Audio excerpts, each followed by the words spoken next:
उच्च व तंत्र शिक्षण मंत्री चंद्रकांत पाटील यांनी सोलापूर दौऱ्यात घेतलेल्या पत्रकार परिषदेत शिक्षण क्षेत्रातील विविध महत्त्वाच्या विषयांवर भाष्य केले.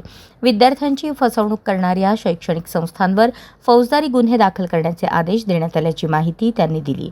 विद्यार्थ्यांनी कोणत्याही भूलथापांना बळी न पडता संबंधित अभ्यासक्रमाची मान्यता तपासूनच प्रवेश घ्यावा, असे आवाहनही त्यांनी केले. राज्य शासन आणि कॉन्फेडरेशन ऑफ इंडियन इंडस्ट्री यांच्यात झालेल्या करारामुळे तंत्रशिक्षण घेणाऱ्या विद्यार्थ्यांना जागतिक स्तरावर रोजगाराच्या संधी उपलब्ध होणार असल्याचे त्यांनी सांगितले.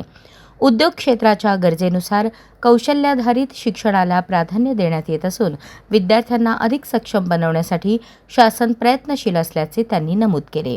पदवी प्रदान समारंभापूर्वीच विद्यार्थ्यांची प्रमाणपत्रे डिजिलॉकरमध्ये उपलब्ध करून देण्याच्या सूचना विभागाला देण्यात आल्याची माहितीही त्यांनी दिली. तसेच राज्यातील मुलींना मोफत उच्च शिक्षण देण्याची योजना आणि कमवा व शिका योजनेच्या मानधनात करण्यात आलेली वाढ याबाबतही त्यांनी पुनरुच्चार करत विद्यार्थ्यांसाठी शासन कटिबद्ध असल्याचे स्पष्ट केले. आपण सगळेजण जाणतो की जवळजवळ गेली काही वर्ष सारखं कुठलं तरी एखादं युद्ध सुरू होत आहे आणि त्याची तीव्रता संपली तरी ते चालू जातात. रशिया आणि युक्रेनचं युद्ध हे त्याचं उदाहरण आहे. आता इराण आणि इस्रायल हे त्याचं उदाहरण आहे.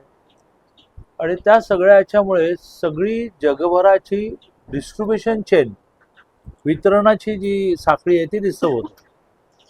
आणि त्यामुळे माननीय मोदीजींचा देशाला हे आव्हान आहे की आपण दुसऱ्या देशातून येणाऱ्या मालावर डिपेंड राहणंच कमी करूया.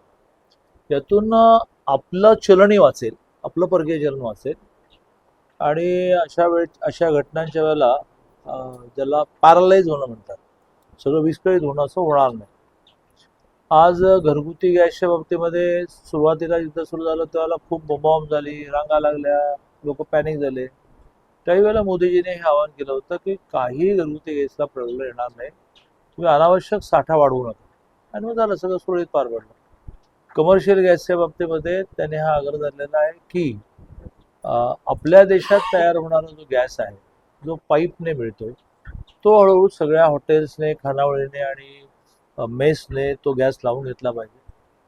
तो कमी रिस्कवाला, त्याचा धोका कमी असतो पाईपलाईनने येणाऱ्या गॅसचा.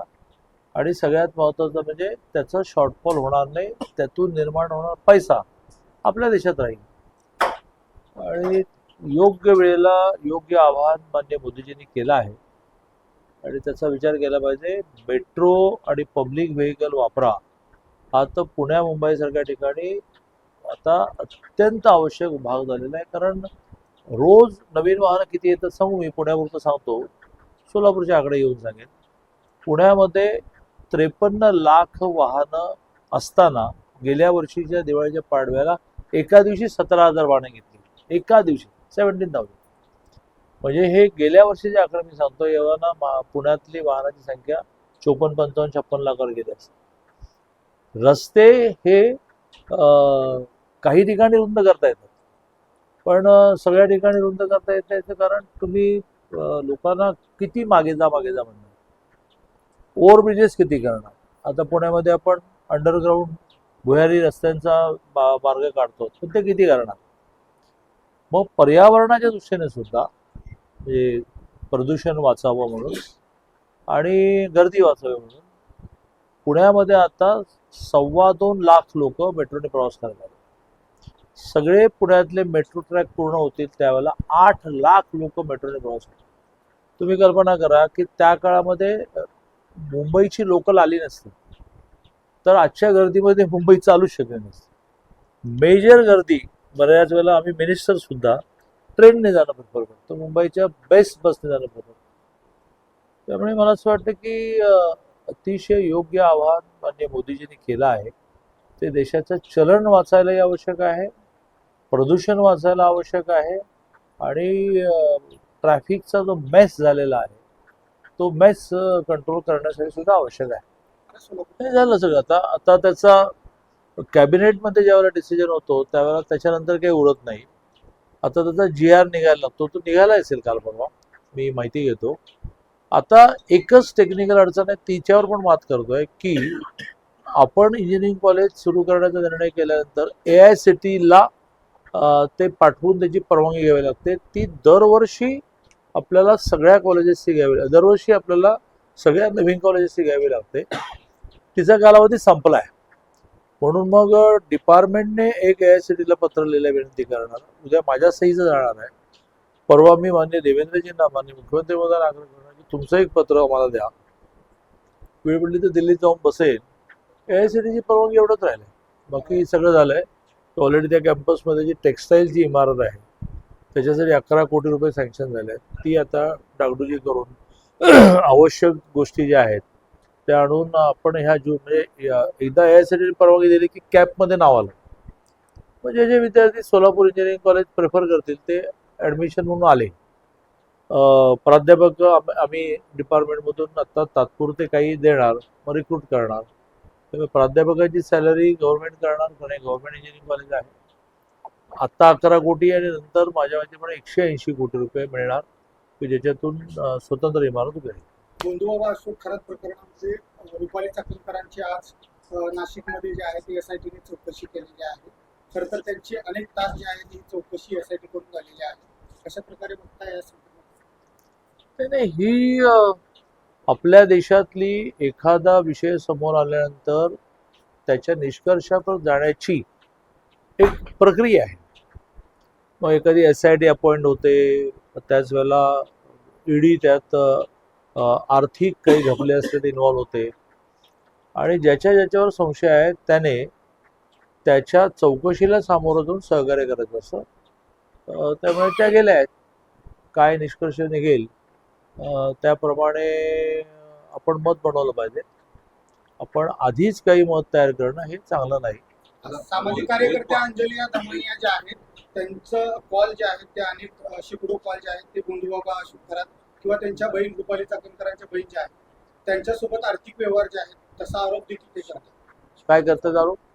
रुपाली चाकणकरांच्या बहिणीसोबत गोंधबाबांच्या आर्थिक व्यवहार जे आहेत ते झाल्याचा आरोप दमानिया. चौकशी समिती सगळ्या लेवलवर, अगदी ED SIT सगळ्या चालू आहेत. त्यामुळे अंजली दमानिया कशाला, तुमच्याकडे पण काही पुरावे असले, माझ्याकडे पण काही पुरावे असले तर ते चौकशी समितीला दिले पाहिजे. रोहित पवारने पण एक्सवर पोस्ट केली की गोंधबाबा अशोक खरात हा एक भारताच्या इतिहासातील काळा अध्याय आहे. आपण फक्त छोटे मासे हाताला लागले, मोठे मासे अजून गळायला लागले आरोप केला. आरोपाने काहीच होत नाही. पुरावे लागतात आणि पुराव्याच्या आधारे निष्कर्ष निघावं लागतं. अशा प्रकारचे पुरावे देणं एवढंच आपलं काम असतं. निष्कर्ष काढणं एजन्सीचं काम असतं. आता काय झालंय की काही राजकीय नेते हे त्या चौकशी समितीच्या भूमिकेत गेले, निष्कर्ष काढायला लागले. आपलं काम पुरावे देण्याचं असतं, ते द्या. चौकशी समितीला निष्कर्ष काढू द्या. महाराष्ट्राच्या इतिहासातला काळा अध्याय म्हणतात. प्रत्येकाचं आपलं आपलं वर्णन असतं, प्रत्येकाचं आपलं आपलं आकलन असतं. असेलही, मी त्याच्यात डिबेट करण्याचं काही कारण नाही. महाराष्ट्राच्या इतिहासातला आजपर्यंत काळा अध्याय आहे का गोरा अध्याय आहे याच्यावर मी टिप्पणी करण्याचं काय कारण नाही. प्रत्येकाचे आपला आपला एक शब्दसंग्रह असतो, आणि त्या शब्दसंग्रह आपण तो बोलत असतो. त्याप्रमाणे काळा अध्याय आहे तर काळा अध्याय आहे. चौकशी समिती करेल चौकशी. हा दादा, खरं तर कांद्याचा प्रश्न जटिल बनलेला आहे. अगदी कुठे पैसे द्यावे लागतात व्यापाऱ्यांना. तो 1 रुपयाच कांद्याच्या मागे मिळतो. 1200 टन कांदा घालून 1 रुपया घरी घ्यावा लागतो. अशी बिकट अवस्था शेतकऱ्यांवर महाराष्ट्रामध्ये आली आहे. सरकार म्हणून सरकारने ज्या वेळेला कांदाच नाही, शेतकऱ्याचं जे पीक अशा प्रकारे मार्केटमध्ये कमी किमतीला जाईल त्या वेळेला आपली सपोर्ट सिस्टीम म्हणजे आपलं पाठबळ उभंच केलेलं आहे. कांद्याच्या बाबतीतही केलेलं आहे, अनेक वेळा केलेलं आहे की ज्याला आपण भावांतर म्हणतो. तर मार्केटमध्ये असणारा भाव आणि ॲक्च्युअल मिळायला पाहिजे भाव यातला डिफरन्स गव्हर्नमेंट देतं. कधी क्विंटलवर देतं, तर कधी ते जमिनीच्या क्षेत्रावर देतं. तर त्याचा निर्णय होईल. आता प्रत्येकच गोष्टीचा गॅस कमी का, अरे युद्ध आहे, इम्पोर्ट करता येत नाही, जहाजं अडकत आहेत, तसं कांद्याचा भाव कमी का. संपूर्ण जगभरातली मगाशी म्हटल्याप्रमाणे पुन्हा म्हणेन वितरण व्यवस्था ही विस्कळीत झालेली आहे. कांदा ज्या ज्या देशात जातो त्या ज्या देशामध्ये जाण्याच्या मर्यादा निर्माण झालेल्या आहेत आणि त्यामुळे कांदा ज्या ज्या वेळेला जास्त पिकतो आणि तो एक्सपोर्ट होतो, निर्यात होतो, त्या वेळेला शेतकऱ्याला बरा रेट मिळतो आणि त्या वेळेला निर्यातीला प्रोत्साहन अनुदान सुद्धा गव्हर्नमेंट देतो. दादा, राष्ट्रवादीचे प्रवक्ते विकास लवंडे त्यांच्यावरती काल ज्या पद्धतीनं शाही फेक झाली त्याचं बरोबर आपल्या मंत्रिमंडळातले सदस्य देखील समर्थन करताना दिसत आहेत. काय म्हणणं असणार या सगळ्या प्रकरणावरती त्या पद्धतीने शाही फेक झाली? असं आहे की काही जणांना सगळं स्वातंत्र्य, शाही फेकण्याचं मी समर्थन करत नाही. याच गव्हर्नमेंट गेस्ट हाऊसला माझ्यावर टाकली होती आणि याच महाराष्ट्रामध्ये पैठणला माझ्यावर टाकली होती. मी दोन्ही वेळेला दुसऱ्या मिनिटाला कपडे बदलले आणि कामाला लागलो. त्यामुळे शाही टाकण्याचं दुःख किंवा त्याचे चटके हे मला बसले आहेत. त्यामुळे असं करावं की न करावं, आंदोलनाचा हा प्रकार आहे की नाही हा वेगळा भाग, पण शेवटी टाळी एका हाताने वाजत. म्हणजे तुम्हाला सगळं करण्याचं स्वातंत्र्य आहे. तुम्ही वारकऱ्यांवर बोलणार की ज्यांनी आयुष्यभर ईश्वराची साधनाच केली, सद्विचाराने वागले, लोकांचं कल्याण केलं. हु आर यू? कोण तुम्ही असे आरोप करणार? एवढं व्यक्ती स्वातंत्र्य आलं की तुम्ही वारकऱ्यांवरही काही बोलायला लागला आणि त्यामुळे टाळी एका हाताने वाजत नाही. म्हणून मी शाही फेकण्याचं समर्थन करत नाही.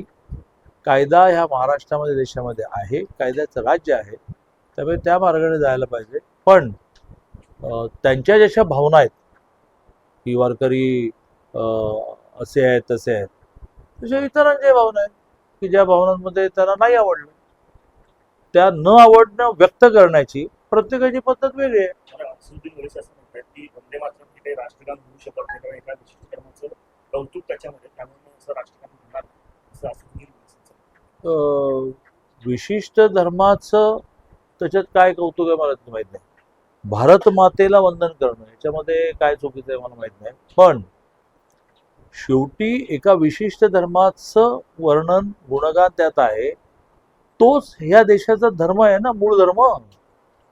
ह्या देशाचा मूळ धर्म तो आहे आणि तो ज्यांना मान्य नाही त्यांच्या बाबतीमध्ये असे वारंवार प्रश्न मिळतात. ते राष्ट्रगीतालाही विरोध करतात, जनगण म्हणणार नाही, असं सुद्धा अनेक वेळा झालं. म्हणून आपण परवानगी देऊया ना. आणि त्यामुळे एकदा हे ठरवायला पाहिजे की मूळ हा देश हा कोणाचा आहे. आक्रमक आले, त्यांनी राज्य केलं, नंतर जरा हा बोला. दादा, खरं तर सोलापूरच्या उत्तर सोलापूर तालुक्यामध्ये सोयाबीनचं जे आहे प्रत्येकाच्या घरी बायको जेवणाला वाट बघते. चला मला ट्रेन आहे. लास्ट बोला बोला. सोलापूर उत्तर सोलापूर तालुक्यातलं जे सोयाबीनचं जे अनुदान आहे ती टाळली गेलेली आहे किंवा एका टाळलं गेलं वगळला तालुका.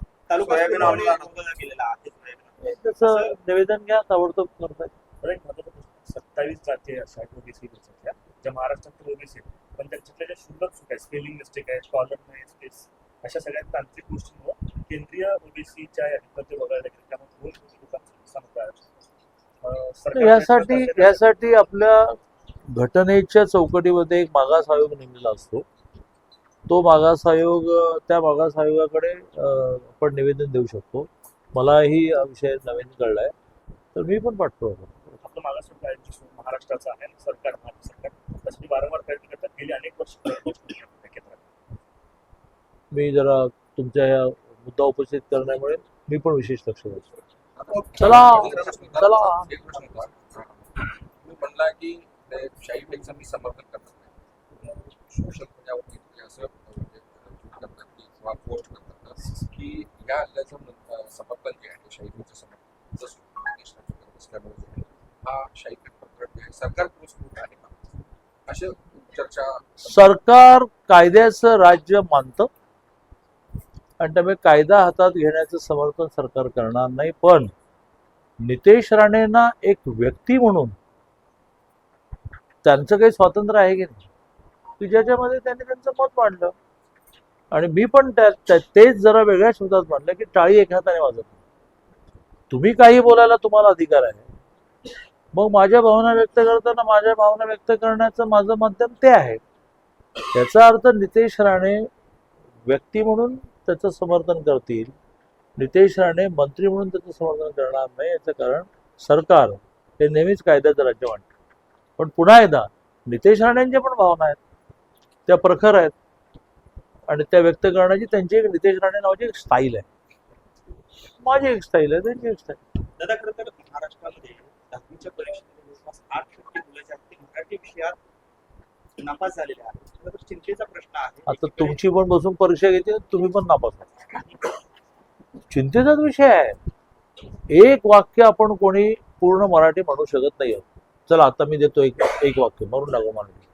हा मोठा चिंतेचा विषय आहे आणि त्यामुळे आंदोलनं करण्याच्या बरोबरीने मराठी भाषेचे वर्ग नीट चालवले पाहिजे, व्याकरण नीट करून घेतलं पाहिजे. जसं पु ल देशपांडे इंग्रजांना असं म्हणायचे की तुमच्यापेक्षा इंग्लिश आमचं चांगलं आहे, याचं कारण आम्ही ते पुस्तकातून शिकतो, तुमची ती बोलीभाषा आहे. तसं मराठी आपली बोलीभाषा झाली. त्या बोलीभाषेमध्ये परीक्षा देण्याची वेळ आली की पंचायत होते, ते नीट करायला लागतं.